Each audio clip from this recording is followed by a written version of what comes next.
ॐ अज्ञानतिमिरान्धस्य ज्ञानाञ्जनशलाकया चक्षुरुन्मीलितं येन तस्मै श्रीगुरुवे नमः। श्रीचैतन्यमनोभीष्टं स्थापितं येन भूतले स्वयं रूपं कदा मह्यं ददाति स्वपदान्तिकम्। वन्देऽहं श्रीगुरो श्रीयुतपदकमलं श्रीगुरून् वैष्णवांश्च श्रीरूपं साग्रजातं सहगण रघुनाथान्वितं तं सजीवं साद्वैतं सावधूतं परिजनसहितं कृष्णचैतन्यदेवं श्रीराधाकृष्णपादान् सहगण ललिता श्रीविशाखान्वितांश्च। हे कृष्ण करुणा सिन्धो दीनबन्धो जगत्पते गोपेषु गोपिकान्तो राधाकान्तो नमोऽस्तुते। तप्तो काञ्चन गौराङ्गे राधे वृन्दावनेश्वरी वृषभानुसुते देवी प्रणमामि हरिप्रिये। वाञ्छाकल्पतरुभ्यश्च कृपासिन्धुभ्येव च पतितानां पावनेभ्यो वैष्णवेभ्यो नमो नमः। श्रीगौराङ्गनित्यानन्द श्री अद्वैतचन्द्र गदाधर श्रीवासादि गौरभक्तवृन्द। हरे कृष्ण कृष्ण कृष्ण हरे हरे हरे राम राम राम हरे हरे। তো আগের দিন আমরা এতটা অবধি পড়েছিলাম, তাই আজকে একটু সময়ের অভাব আছে, আমি অনেক রাতে ভাগবত সেবাটা স্টার্ট করছি, তাই এই দুটো যে বাকি পৃষ্ঠা আছে 5 নম্বর শ্লোকে যাওয়ার আগে অবধি সেটা পড়ব। তো সকল শ্রোতাগণ যারা শুনছে তাদেরকে অনন্ত কোটি প্রণাম। আমার শ্রী গুরুদেবের চরণে অনন্ত কোটি প্রণাম, আমার ইষ্টদেব আমার রাধা গোবিন্দের চরণে অনন্ত কোটি প্রণাম। আর যার বিনে এই গ্রন্থ আর এই প্রেমরস সমুদ্র সম্ভব ছিল না, সে গৌর সুন্দরের চরণে অনন্ত কোটি প্রণাম। এবার রস সম্বন্ধে আলোচনা হচ্ছে, ঠিক আছে? এবার রস কাকে বলে?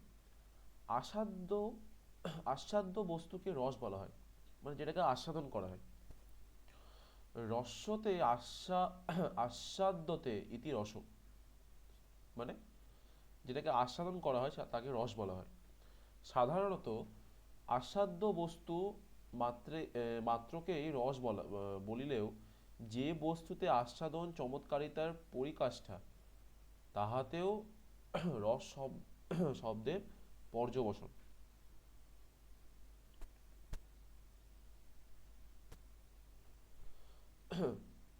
এবার কি বলছে? দধির নিজের একটা স্বাদ আছে, মানে দুধের কথা বলছে। দধির নিজের একটা স্বাদ আছে, কিন্তু তাহার সঙ্গে চিনি মিশ্রিত করিলে তাহার স্বাদ চমৎকারিতা ধারণ করে। তদরূপ দাস্য সখ্যাদি প্রেমেও নিজের একটা স্বাদ আছে, কারণ সেই সমস্তই আনন্দাত্মিকা লাদিনী শক্তির বৃত্তি।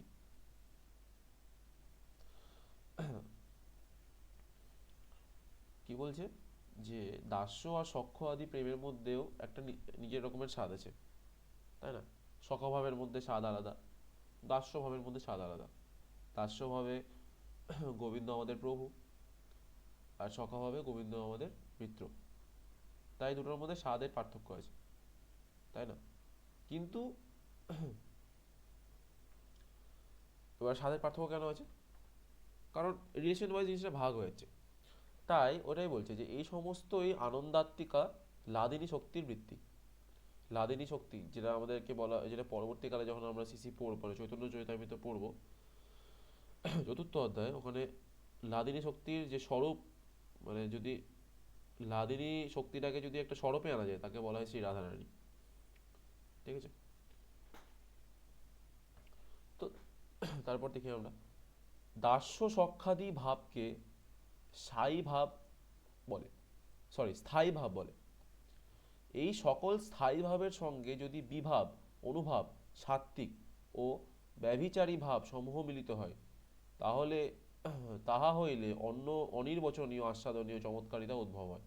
তখনই দাস্যাদি কৃষ্ণ ভক্তি রসরূপে পরিণত হয়। কি বলতে চাইলো এখানে? এই সকল স্থায়ী ভাবের সঙ্গে যদি বিভাব, অনুভাব, সাত্ত্বিক ও ব্যভিচারী ভাব সমূহ মিলিত হয়, আচ্ছা আমি শব্দগুলো মানে জানি না অ্যাকচুয়ালি, বিভাব, অনুভাব, সাত্ত্বিক, ব্যভিচারী মানেটা জানি, তা ভাবসমূহ মিলিত হয়, তাহা হইলে অনির্বচনীয় আস্বাদন চমৎকারিতার উদ্ভব হয়। তখনই দাস্যাদি কৃষ্ণ ভক্তি রসরূপে পরিণত হয়। ঠিক আছে, পরবর্তীকালে এসে আমরা সেটা আবার দেখবো কি বলতে চাইছে। প্রেমাদিক স্থায়ী ভাব সামগ্রী মিলনে কৃষ্ণ ভক্তি রসরূপে পায় পরিণামে। বিভাব, অনুভাব, সাত্ত্বিক, ব্যভিচারী, স্থায়ী ভাব রস হয় এই চারি মিলে। দধি যেন খণ্ড মরিচ কর্পূর মিলনে রসালাক্ষ রস হয় অপূর্ব আস্বাদনে। মধ্যলীলার 23 নম্বর চ্যাপ্টারে এটার মানে ভালো করে আলোচনা করা হয়েছে, তখন আমরা দেখে নেবো জিনিসটা। দাস্য সখ্যাদি বিভিন্ন ভাবের অনুভাব আদিও বিভিন্ন। সুতরাং দাস্য সখ্যাদি স্থায়ী ভাব যখন রসে পরিণত হয়, তাহাদের আস্বাদন চমৎকারিতাও বিভিন্ন রূপী হইয়া থাকে। গুড়, চিনি, মিশ্রি প্রভৃতি সমস্তই মিষ্টি, কিন্তু তাহাদের মিষ্টত্বের চমৎকারিতার পার্থক্য আছে, মানে টেস্টের পার্থক্য আছে। গুড়ের একটা স্বাদ, চিনির একটা স্বাদ, মিষ্টির একটা স্বাদ। দাস্য সখ্যাদি রসের আস্বাদন চমৎকারিতাও সম্বন্ধে ওই কথা। দাস্য রস অপেক্ষা সখ্য রস অপেক্ষা বাৎসল্য রসের এবং বাৎসল্য রস অপেক্ষা মধুর রসের আস্বাদন চমৎকারিতা অধিক। সুতরাং আস্বাদন চমৎকারিতা হিসাবেও মধুর রসই সর্বশ্রেষ্ঠ, সর্বাপেক্ষা অধিক উন্নত। এটা বেসিক বাংলা আছে, আমি এটা বোঝার চেষ্টা করছি না।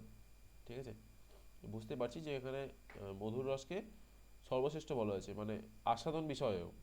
ঠিক আছে, ভক্তিরস আস্বাদন করিয়া ভক্ত সুখী হন, কৃষ্ণও সুখী হন। কৃষ্ণ এত সুখী হন যে তিনি ভক্তের প্রেমে বশীভূত হইয়া পড়েন। যে রসে ভক্ত সুখী, কৃষ্ণ হয় বশ। এটা রেফারেন্স দেওয়া হয়েছে। যে রসের আস্বাদন চমৎকারিতা যত বেশি, সেই রসের পরিকরদের নিকটে কৃষ্ণের প্রেম বশ্যতা তত বেশি। এটা আমরা আগের মানে ইগুলোতে দেখলাম, মানে প্যারাগ্রাফগুলোতে যেখানে বোঝানো হচ্ছিল যে যতটা গাঢ় হচ্ছে কৃষ্ণ সেবার আকাঙ্ক্ষা, অতটা গাঢ় ওখানে কৃষ্ণ প্রেম, আর যতটা গাঢ় কৃষ্ণ প্রেম ওখানে কৃষ্ণের বশ্যতা অত বেশি। তাই না? যেভাবে আমরা এক্সাম্পল দিলাম যে সখাদের কাছে কি করে গোবিন্দ বশ হয়ে যায়, তারপর ব্রজ মায়েদের কাছে কিভাবে বশ হয়ে যায়। ঠিক আছে, এগুলো আমরা দেখেছি। এই প্রেমবশ্যতা এতই অধিক যে শ্রীকৃষ্ণ নিজ মুখে শ্রী রাধিকার নিকটে তাহার অপরিশোধনীয় প্রেম ক্ষণের কথা স্বীকার করিয়েছেন। অপরিশোধনীয়, আচ্ছা ঠিক আছে, দেখি কি বলছে। ন পরয়েহং নিরবদ্ধ সংযুগাং সসাধুকত্ব বিধুধায়ুষপীব ইত্যাদি শ্রীমদ্ ভাগবতে। সুতরাং শ্রীকৃষ্ণ বশীকরণ সামর্থ্যেও মধুর রস সর্বাপেক্ষা উন্নত। কি বলছে? যে গোবিন্দকে সর্বশ্রেষ্ঠভাবে যদি বশ করা যায়, মানে নিজের বশে করে নেওয়া যায়, ওটার মধ্যেও মধুর রস শ্রেষ্ঠ। পরিকর বর্গের প্রেম রস নির্যাস আস্বাদন করিয়া শ্রীকৃষ্ণ যে পরিমাণ আনন্দ অনুভব করেন, তাহা অপেক্ষা শ্রীকৃষ্ণকে প্রেম রস আস্বাদন করাইয়া ব্রজ সুন্দরীগণ যে আনন্দ অনুভব করেন, তাহা পরিমাণ অনেক বেশি। মানে গোবিন্দ যে আনন্দটা ফিল করে, তাহার মানে সেটার কম্প্যারিজনে যে গোবিন্দকে আনন্দ ফিল করাচ্ছে সেটার পরিমাণটা অনেক বেশি, ওটাই বলছি। শ্রীকৃষ্ণ বলিয়াছেন, অন্যান্য সঙ্গমে আমি যত সুখ পাই, তাহা হইতে রাধা সুখ শত অধিকার। এটাও ফোর্থ চ্যাপ্টারে আছে, ঠিক আছে।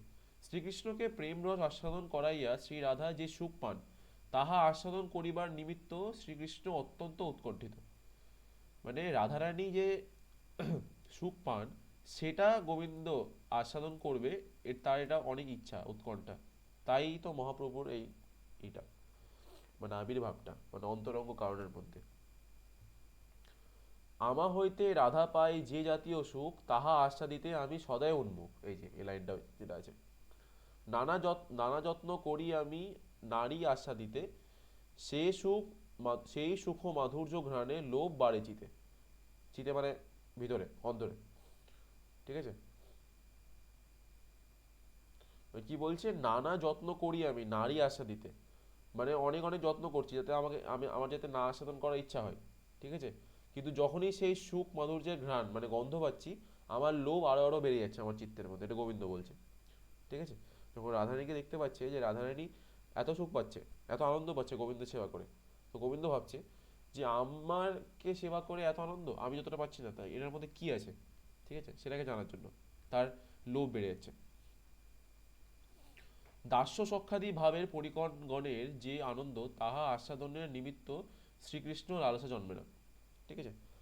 তো দাস্য সখ্যাদি যে আনন্দ আছে, ওটাকে আস্বাদন করার ইচ্ছা গোবিন্দের কখনো জন্মায় না।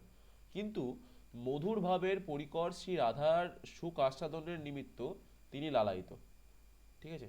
রাধারানী কি সুখ পাচ্ছে, রাধারানী পরিকরগণ কি সুখ পাচ্ছে, ঠিক আছে, ওটা জানার জন্য তিনি লালায়িত। ইহা হইতে মধুর রসের অপূর্বতা সূচিত হইতেছে, ঠিক আছে। ত্রেতাদশ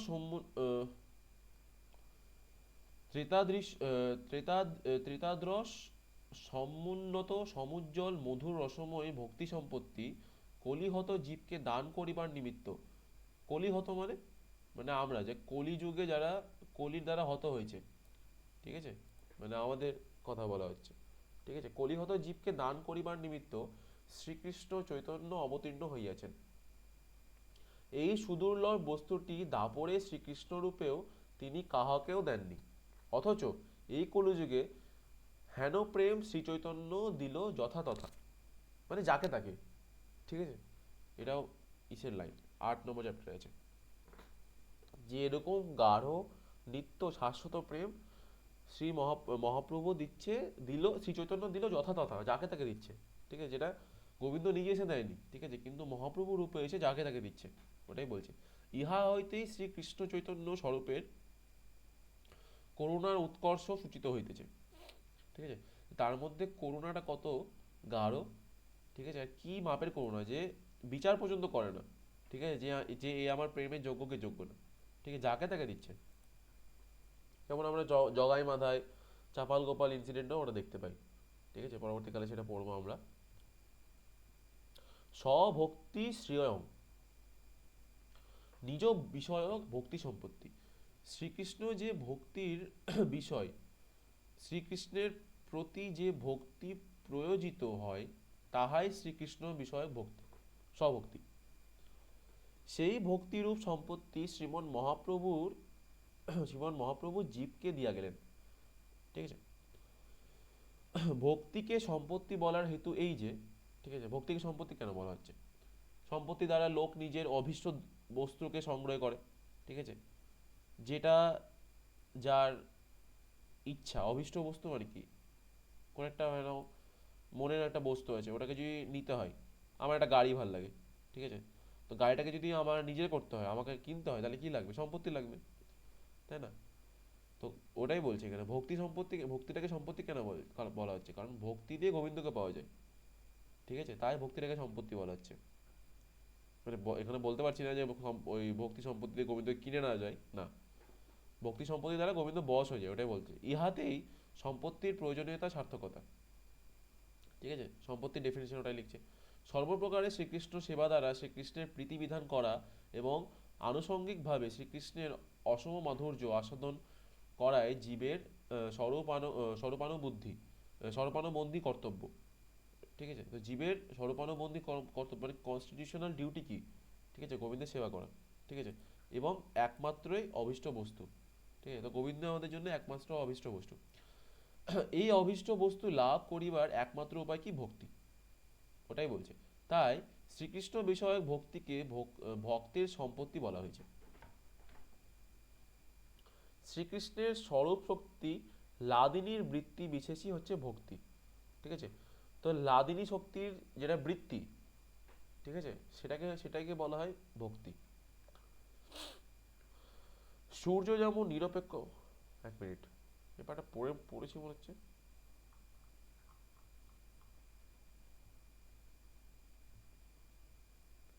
সূর্য যেমন নিরপেক্ষভাবে সকলের জন্যই স্বীয় কিরণে বিকীর্ণ করে, কিন্তু আধারের যোগ্যতা অনুসারেই সে কিরণ গৃহীত ও রূপান্তরিত হয়, তদরূপ পরম নিরপেক্ষ শ্রী ভগবানও তাহার স্বরূপ শক্তি লাদিনীকে ইতস্তত বিক্ষিপ্ত করিতেছেন, কিন্তু একমাত্র ভক্ত হৃদয়ে তাহার গ্রহণে সমর্থ। সুতরাং স্বরূপ শক্তি লাদিনীর কেবলমাত্র ভক্ত হৃদয়ে নিক্ষিপ্ত হন, অন্যত্র হন না। ভক্তরূপ আধারে নিক্ষিপ্ত হইয়া স্বরূপ শক্তি ভক্ত রূপতা প্রাপ্ত হন এবং ভক্তকে ভগবত অনুভবের যোগ্য করেন। আচ্ছা, পেপারটা পড়েছি এর আগেও, কিছু পেজে আগেই ছিল পেপারটা। এই যে লাইনটা আছে ওটাকে সাপোর্টিং স্টেটমেন্ট হিসাবে প্রীতি সন্দর্ভ এই শ্লোকটা আছে। আমি এটা পড়ছি না, ঠিক আছে, আপনারা দেখতে পাচ্ছেন এটা, এই যে এখান থেকে এই অবধি। সূর্যোদয়ে অন্ধকারের ন্যায় হৃদয়ে স্বরূপশক্তির আবির্ভাবেই ভক্তের যাবতীয় দুঃখ অন্তর্হিত হইয়া যায়। নিখিল ভক্ত শ্রেষ্ঠা শ্রীমতী রাধারানীর ভাব অঙ্গীকার পূর্বক শ্রীগোবিন্দ সমাধুর্য আস্বাদনের একমাত্র উপায় স্বরূপ ভক্তিকে নিজ সম্পত্তি করিয়া লইয়াছেন। তাই ভক্তের বিষয় হইয়া শ্রীকৃষ্ণ চৈতন্য রূপে তিনি ভক্তির আশ্রয় হইয়াছেন, ভক্তি সম্পদের অধিকারী হইয়াছেন। এটা আমাদের আগে পড়া আছে, তাই আমি এটা বোঝাচ্ছি না। ভক্তি সম্পদের অধিকারী হইয়া তিনি দেখিলেন এই অপরিমিত সম্পত্তির এক কণিকা পাইলেও জীবের, এক মিনিট, পাঠটা পড়েছি।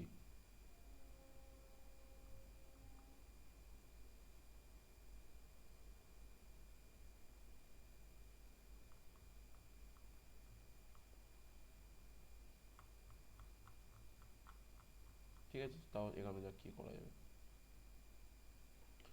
ভক্তি সম্পদের অধিকারী হইয়া তিনি দেখিলেন এই অপরিমিত সম্পত্তির এক কণিকা পাইলেও জীবের অন্যত্র দুঃখ ঘুচিয়া যাইতে পারে।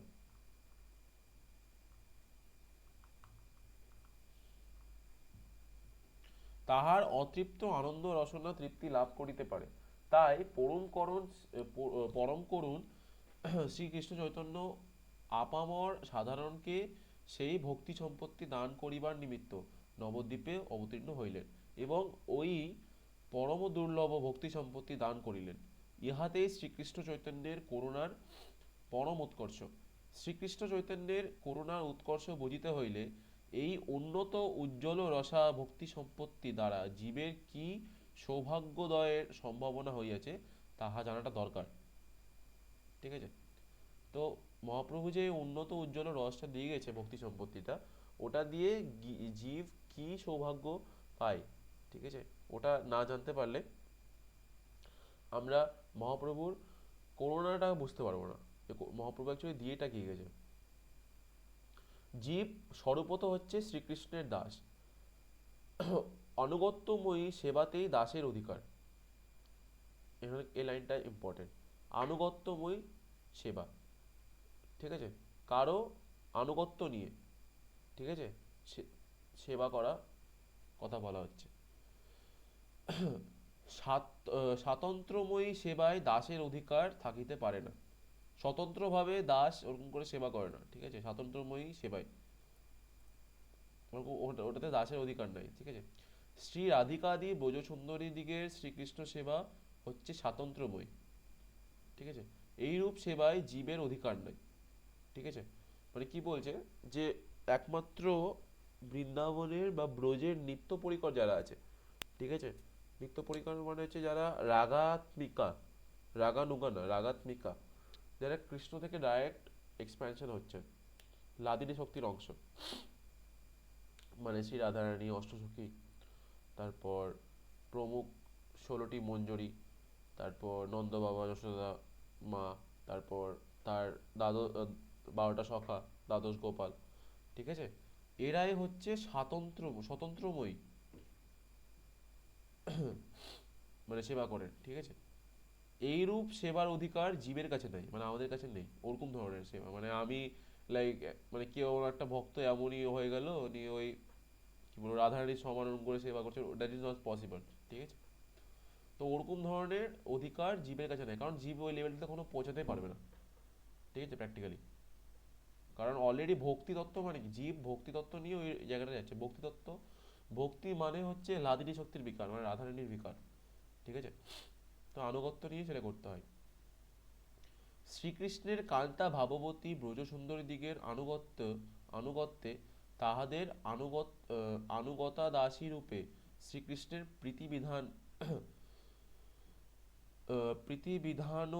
প্রীতিবিধানরূপী বস্ত্র নির্দেশরূপ মঙ্গল মাটরতি। এক মিনিট, এটা কোন লাইনে চলে আসলাম?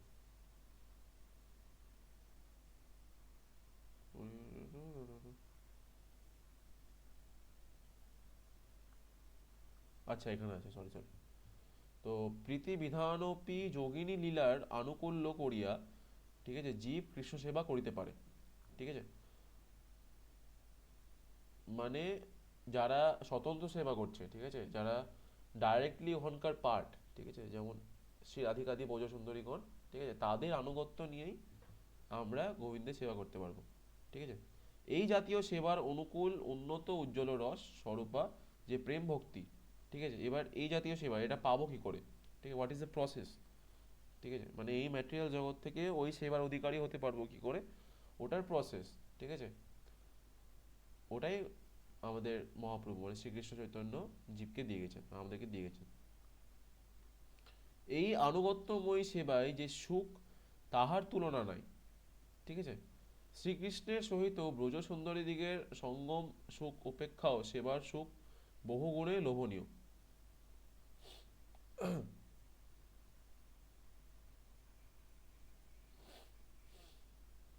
হুম। তো কি বলছে যে শ্রীকৃষ্ণের সহিত মানে গোবিন্দের সাথে ব্রজ সুন্দরীগণের যে সঙ্গম সুখ, ঠিক আছে, ওটার কম্প্যারিজনেও, ঠিক আছে, সেবার সুখ অনেক বেশি, সেবা করে যে সুখটা আছে, ঠিক আছে। এবার অনেকে কনফিউশন আসতে পারে যে এখানে সেবা মানে কোনটা বোঝানো হচ্ছে, ঠিক, হোয়াট ইজ সেবা, ঠিক আছে, কুঞ্জের সেবা বলা হয় বেসিক্যালি, ঠিক আছে। ডিটেলে আমি পরে বলবো আরো, ঠিক আছে, কুঞ্জ সেবার মধ্যে কি কি ইনক্লুড, কি কি আছে। লাইক একটা এক্সাম্পল দিচ্ছি, যেমন কুঞ্জ সেবার মধ্যে এরকম হতে পারে যে রাধা গোবিন্দের জন্য মালা বানানো হবে, তাই সখীরা মিলে বা মঞ্জুরিগণরা মিলে ফুল তুলতে যাচ্ছে, ঠিক আছে, এটা একটা কুঞ্জ সেবার পার্ট, এরকম হতে পারে। তো ওই সেবার সুখ অনেক বেশি, ঠিক আছে। কান্তা সেবা সখী সুখপুর কান্ত সেবা সুখপুর সঙ্গম হইতে সুমধুর, তাতে সাক্ষী লক্ষ্মী ঠাকুরানী। নারায়ণের হৃদয় স্থিতি তবু পাদ সেবায় মতি, সেবা করে দাসী অভিমানী। কি বলছে, কান্ত সেবা মানে কান্ত ভাবে গোবিন্দের সেবা তো একটা সুখপুরী, ঠিক আছে, ওর মধ্যে সুখপুর, ঠিক আছে, সঙ্গম হইতে সুমধুর, ঠিক আছে, সঙ্গমের থেকেও সুমধুর হচ্ছে কি কান্ত সেবা, ঠিক আছে। তাতে কি সাক্ষী কে, লক্ষ্মী ঠাকুরানী, মানে নারায়ণ লক্ষ্মীর লক্ষ্মী, যিনি লক্ষ্মী তার কথা বলা হচ্ছে, ঠিক আছে। অলদো নারায়ণ মানে নারায়ণের হৃদয়ের মধ্যে স্থিতি, নারায়ণের হৃদয় স্থিতি, নারায়ণের হৃদয়ের মধ্যে তার স্থিতি, তবুও কি পাদ ও সেবায় মতি, মানে গোবিন্দের যে চরণ সেবা করবে সেটাতে বেশি মতি, সেবা করে দাসী অভিমানী।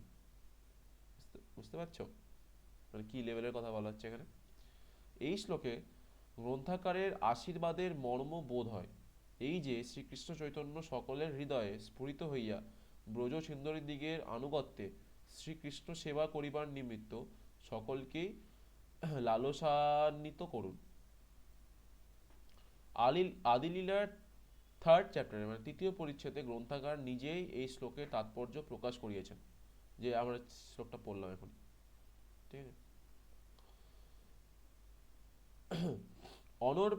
অনর্পিত চরি ভক্তি সম্পত্তি দান করিবার নিমিত্ত শচীনন্দন অবতীর্ণ হইয়াছেন, এই কথা বলাই শ্রীকৃষ্ণ চৈতন্য দেবের অবতারের কারণও এই শ্লোকে বলা হইল, কিন্তু এই কারণটি অবতারের মুখ্য কারণ নহে। ঠিক আছে।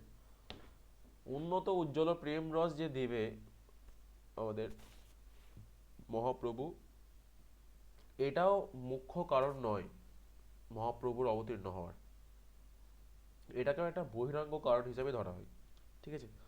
মানে অনেকগুলো কারণের মধ্যে একটা কারণ, কিন্তু মেইন যেটা রিজন মহাপ্রভুর আসার, ঠিক আছে, ওটা এটা নয়। ওটা কোথায় বলা হবে? ওটা ফার্স্ট মানে আদিলীলার ফোর্থ চ্যাপ্টারে ওই চতুর্থ পরিচ্ছেদে বলা হবে, 5 নম্বর শ্লোক থেকে। ঠিক আছে, ততদূর আমাদেরকে পৌঁছাতে হবে আগে। ঠিক আছে।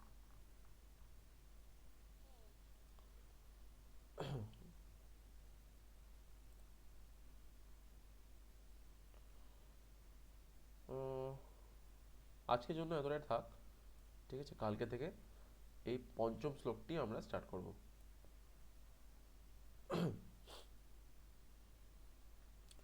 সকল ভক্তবৃন্দকে যারা যারা এটা শুনছে তাদেরকে প্রণাম জানাই, আর আজকের এই নিত্য ভাগবত কথাটি এখানে আমি স্থগিত করছি। অল্প যদিও কি বলে, এটা টেম্পোরারি স্থগিত করছি। ঠিক আছে, টেম্পোরারি বন্ধ করছি। ঠিক আছে। সকলের চরণে অনন্ত কোটি প্রণাম। শ্রী রাধা গোবিন্দের চরণে অনন্ত কোটি প্রণাম। আমাদের মহাপ্রভুর চরণে অনন্ত কোটি প্রণাম। নিতাই গৌর প্রেমানন্দে গৌর হরি বল। জয় রাধে শ্রী রাধে।